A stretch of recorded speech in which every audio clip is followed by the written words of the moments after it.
Nah ini apa pertimbangannya dipasangin tokoh-tokoh? Jadi ini ada pertimbangan pertama, supaya saya bisa terhindar menempelkan kalender-kalendernya pelanggan. Seperti di warung-warung soto ini. Warung-warung laris biasanya isinya kalender-kalender.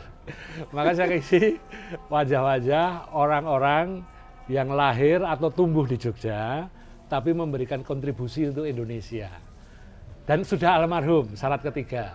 Ini sketsanya Pak Budat atau Bukan. macam-macam? Ini sketsanya kawan seangkatan saya, namanya Widiatno.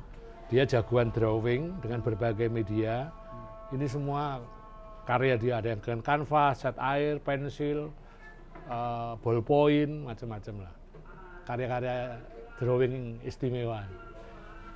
Wow. Jadi kalau ada orang kepengen dipasang sini, syaratnya gampang. Mati dulu. Mau daron dhisik. Ya, ini ngobrol agak serius. Ya. Enaknya saya panggil Bung, Pak, atau apa ya? Dancuk ya kena. Saya ini agak susah berkawan dengan Bung Budat ini udah agak lama sekali. Dari, ya sebut sajalah dari ketika susah bareng-bareng. Ya bujangan ya. Si bujangan nongkrongnya di angkringan, sampai kemudian beliau sekarang menjadi tokoh hebat. Dan ternyata diberi umur panjang.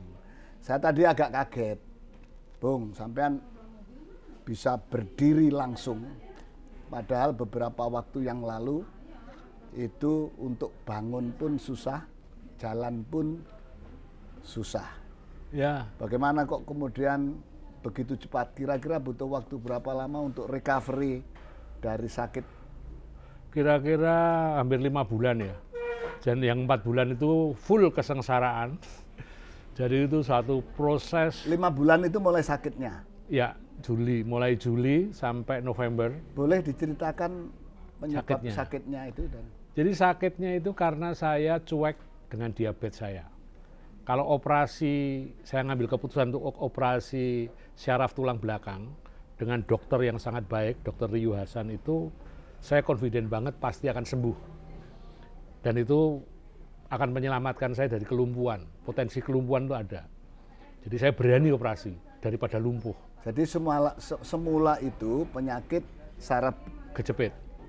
tulang Ya. belakang dan itu dioperasi. Ya, Karena kalau tidak operasi ancamannya lumpuh. lumpuh. Oke. Terus setelah operasi? Nah itu, setelah operasi itu kan orang yang sudah menderita diabetes atau bersahabat dengan diabetes, dia harus merawat betul si diabetes itu supaya tidak tinggi. Nah saya cuek, itu kesalahan saya. Dan karena cuek itu terjadilah infeksi.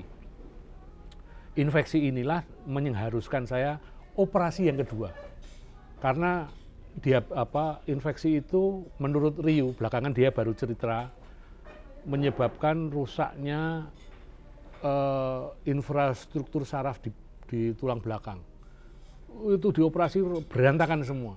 Ibaratnya kalau dia mengibaratkan seperti kalau kabel itu ada selongsongnya. Ini selongsongnya hilang semua. Itu sakitnya bukan main. Dan kacau balau. Nggak bisa disembuhkan kecuali dinikmati sakit itu. Bayangkan itu 4 bulan. Itu saya untuk tidur saja harus dibantu 3 orang. Untuk bangun 3 orang. Saya tidak bisa ngapa-ngapain. Saya sangat tergantung sama orang lain dan sakit sekali. Saya sampai kurus habis. Saya hidup dalam situasi tanpa harapan. Nggak tahu ini kapan akan selesai. Saya nggak bisa menulis, saya nggak bisa melukis, saya hanya bisa duduk dengan kesakitan, menunggu waktu, ibaratnya seperti menunggu mati, karena nggak punya harapan.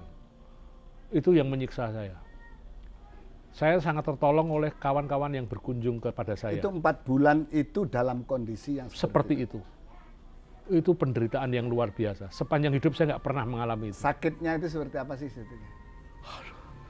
Sakit sekali, apa jenenge itu. Untuk gerak saya beringsut, mengangkat kaki gini nggak bisa. Menggeser pantat nggak bisa, karena sakit. Mau duduk di kloset sakit. Berjalan jarak cuma 10 meter itu saya butuh waktu setengah jam. Jadi saya hanya merasa tertolong oleh kebaikan kawan-kawan yang datang ke tempat saya, memberi saya semangat hidup. Saya seperti sudah kehilangan harapan. Dan sama dokter itu, saya hanya diberi obat antidepresi. Hanya itu, karena hanya itu yang bisa menolong saya untuk tetap hidup. Baru pada awal November, ketika saya mulai fisioterapi, saya merasa punya harapan. Merasa punya harapan untuk hidup, karena mulai olahraga menguatkan otot-otot. Dulu kaki saya ini isinya hanya kulit dan tulang, nggak ada ototnya. Dan itu sengsara sekali. Dan saya sampai minta dipanggilkan orang-orang suci untuk mendoakan saya. Saya minta mukjizat, saya minta sehat, saya minta kuat. Terus pikirannya ngelantur di dinding dan cuk. Siapa saja orang suci itu yang? Romo Sindunata, Ya. Gusmus. Saya kepingin Gusmus datang ke tempat saya dan saya cuma pengen Gusmus memberikan saya kekuatan. Arif Afandi datang ke rumah saya. Semua teman-teman seniman. Ya kalau saya hanya menyemangati saja. Aduh. Wah, banyak kawan-kawan dari lapis-lapis profesi yang kenal saya datang kepada saya dan mendoakan saya. Jadi saya mendapat energi dari mereka. Saya sangat bersyukur mereka semacam penghantar mukjizat kepada saya. Jadi itu saya sudah nyawa saringan. Karena menurut Riyu Hasan, dokter saya itu, infeksi saya itu nanah sudah bergerak menuju otak. Itu perjalanan game over. Nanah itu diproduksi dari Infeksi. bekas operasi yang terinfeksi tadi. Ya, itu Riyu itu posisi di Jepang. Dia balik ke Jakarta untuk mengoperasi saya lagi. Dan saya harus berangkat hari itu juga ke Jakarta. Kalau tidak, gak aruh. Operasi kedua itu lama? Berapa lama? Ya 2-3 jam. Waktu operasi sih nggak terasa sakit kan, di anestesi. Setelahnya, 4 hari setelah itu, waduh. Setelah anestesinya hilang itu? Iya, sakit sekali. Peredam sakitnya terus gimana? Akhirnya ya, pertama cuma minum antidepresi, lalu kadang-kadang dikasih yang ada morfinnya lah. Diminum Ya gitu. untuk Menahan nyeri. Menahan rasa nyeri. itu ya. Hanya itu yang bisa dilakukan. Supaya saya tetap hidup tapi tidak teraniaya oleh kesakitan dan punya semangat. Cuma itu. Ini kedua, tadi Anda bilang kedua. Yang pertama ini sambungan nyowo. Jadi Sambungan nyowo. Bung Butet ini tidak hanya sekali ini terselamatkan Iya. nyawanya. Sebelumnya juga pernah seperti itu. Yang setiap orang juga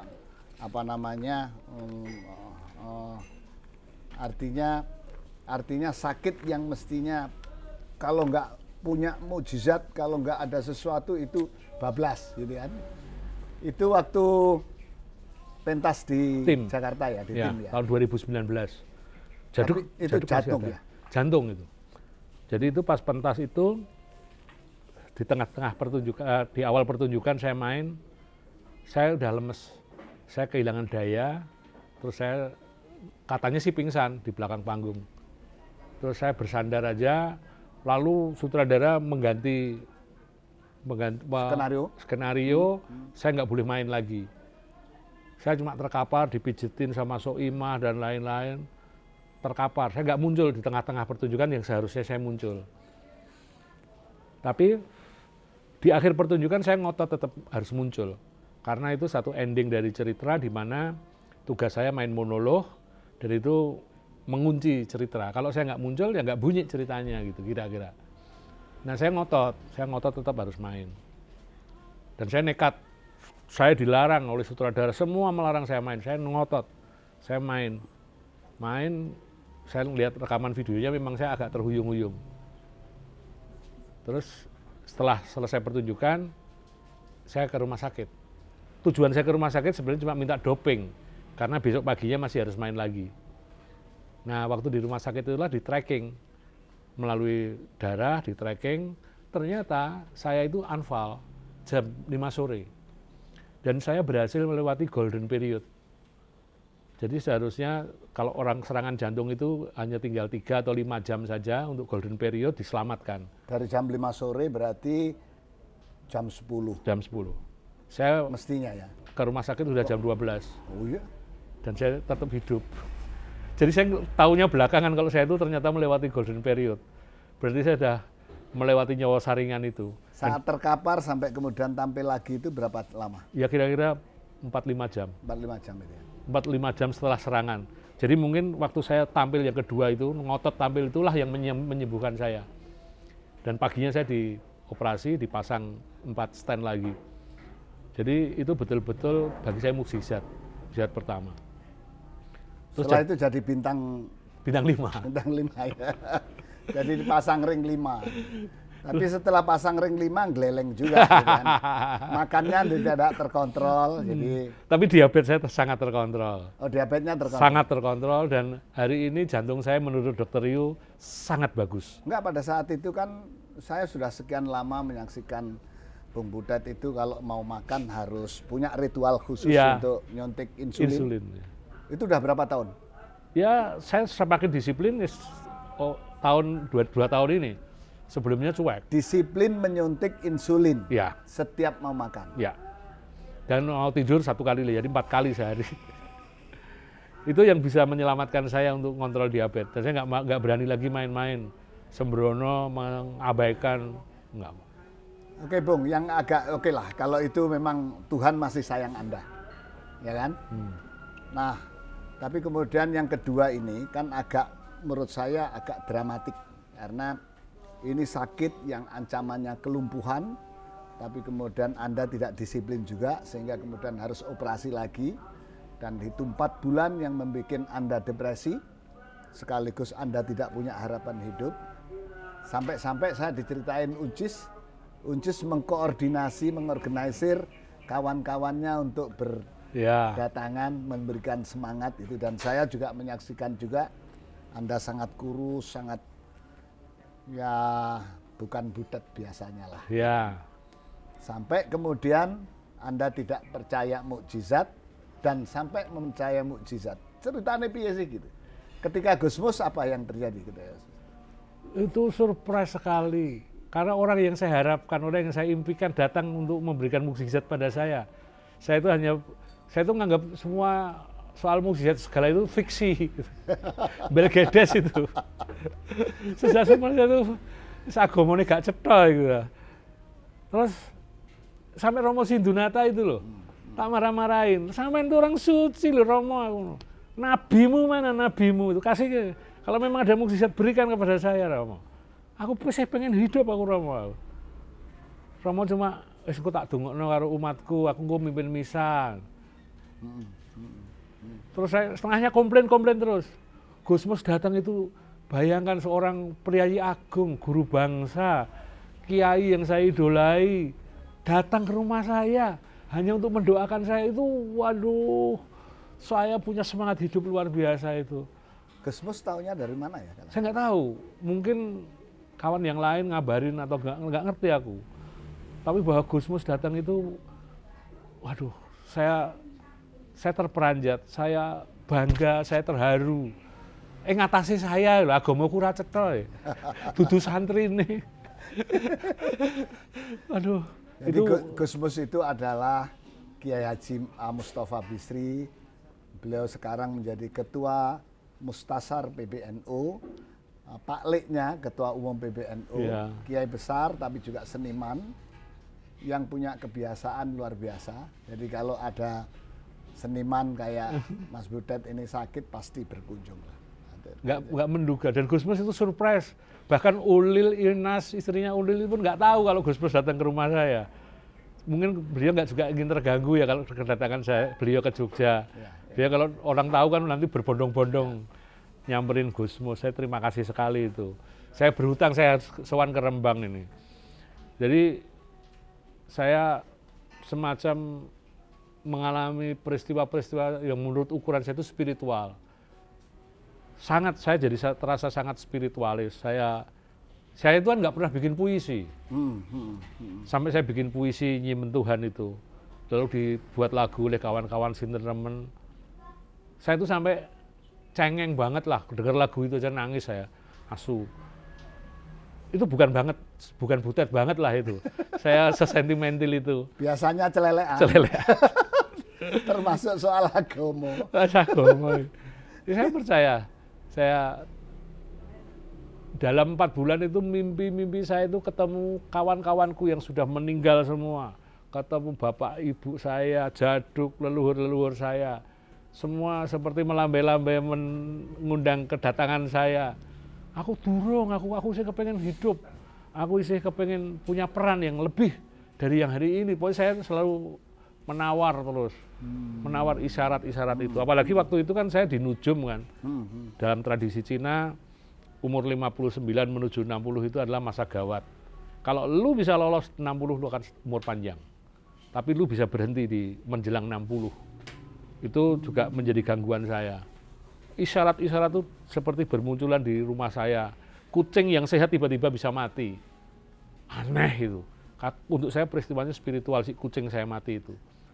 Tanpa tanda-tanda, pagi-pagi dia sudah terkapar mati. Seperti dia yang membentengi saya lalu, udah deh nyawaku aja si kucing itu seperti begitu. Saya membacanya begitu.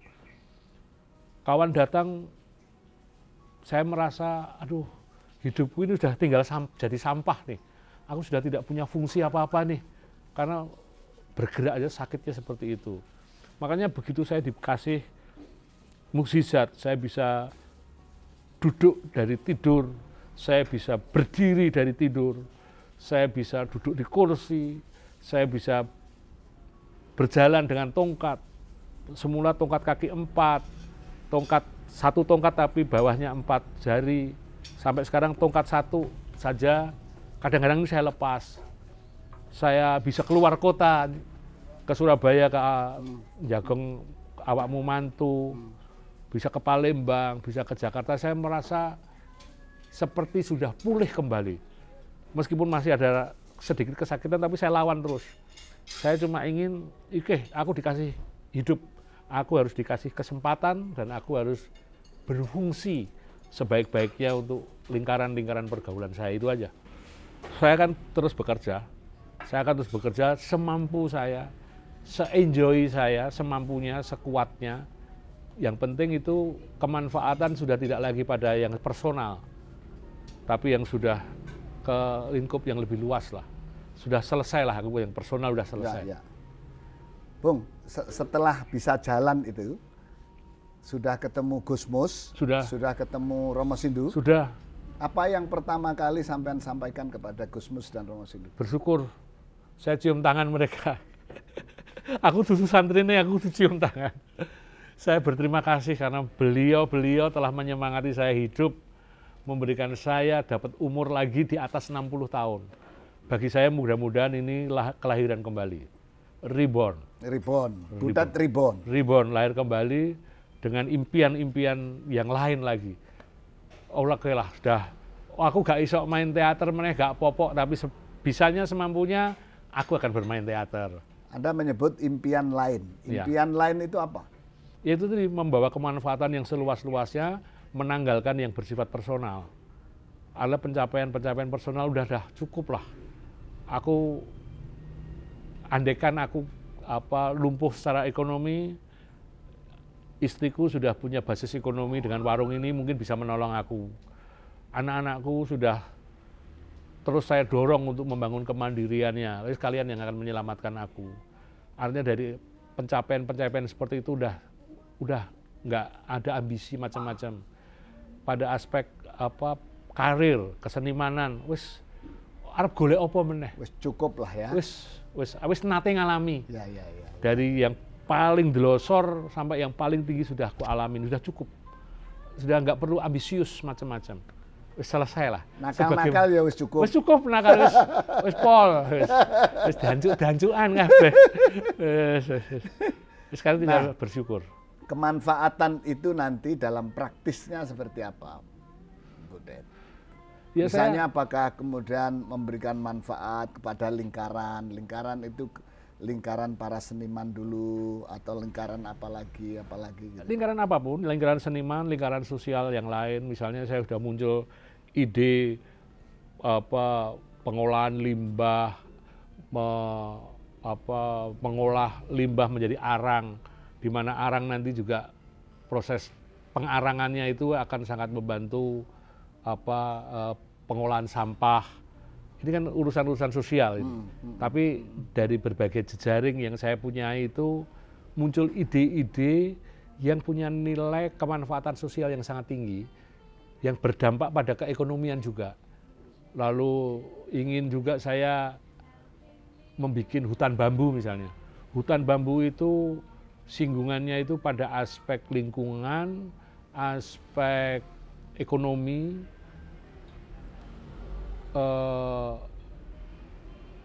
destinasi wisata, karena hutan bambu itu akan sangat menarik misalnya menjadi jogging track, goes track, lalu ada stage performance open air di hutan bambu, ada bisnis akomodasi di hutan bambu, dan bambunya sendiri punya nilai keekonomian yang sangat tinggi, dan itu potensi ekspor, itu orang menyebutnya emas hijau misalnya.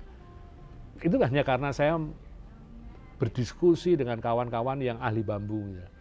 Ini satu ide-ide yang kalau misalnya ini saya mampu atau berkemampuan menggerakkan, itu akan menolong banyak orang. Karena dampak efek dominonya itu bisa kemana-mana, dan nilai keekonomian juga sangat tinggi. Itu misalnya dari bambu. Lalu membangun jejaring untuk kawan-kawan di NTT dengan kemiri misalnya.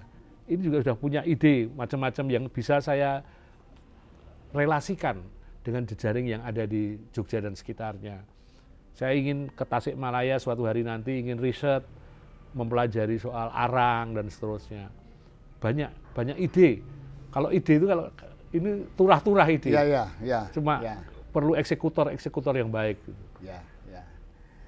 Ya, saya menyaksikan Butet yang seperti dulu lagi. Butet yang makin segar, meskipun 4 bulan dia tanpa harapan hidup, dan bahkan kemudian sudah merasa tidak punya nyawa sambungan, tapi kemudian percaya mukjizat atas doa banyak kawan, semangat dari banyak kawannya dan orang-orang suci, sehingga kemudian merasa mendapatkan mukjizat. Sekarang berjanji untuk Butet Reborn, Butet yang lahir kembali, yang lebih memikirkan pada kemanfaatan kepada lingkungan maupun banyak orang. Saya kira banyak orang yang mengalami seperti ini, tapi kadang-kadang belum tentu kemudian dia merasa dilahirkan kembali dengan tujuan tertentu.